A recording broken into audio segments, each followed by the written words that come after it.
On the face of it, density seems like a simple property.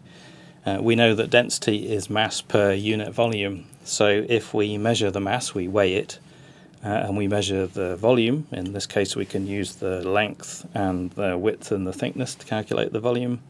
Then we calculate the density, easy enough, except that it is wood. So, of course, it's always exchanging water molecules with the air, depending on the temperature and the relative humidity.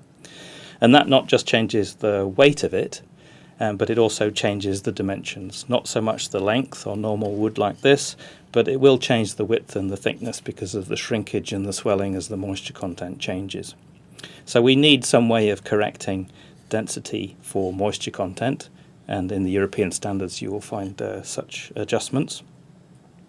The other thing is that there's variation of density within the piece. This is a piece of spruce softwood, so there's variation of density within the growth rings between the early wood and late wood.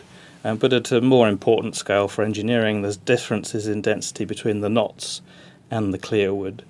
So if we take an average density of the whole piece, in softwood it will typically be about 5% denser than the density of the clear wood portion. This is important because on full-size specimens, when we're testing for the structural grading, we're basing the density on these clear wood density samples that are cut from near where the piece is breaking. So the sample density is in softwoods a little bit lower than the average density of the whole piece. Density is a useful property in the engineering design, not so much because it's describing the self-weight, although it's of course important for that, but it's also quite a useful proxy for strength in many situations, particularly fasteners, because it will tell you, for example, how hard it is to pull a screw out of the timber. The denser it is, the more force will be required. It's also very important for fire design as well, because the fire behaviour of the timber is quite linked to the density also.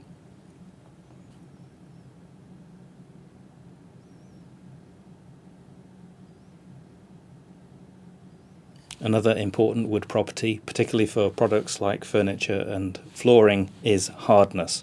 Hardness describes how easy it is to indent the surface. It's usually measured by some kind of standard test that pushes something into the wood.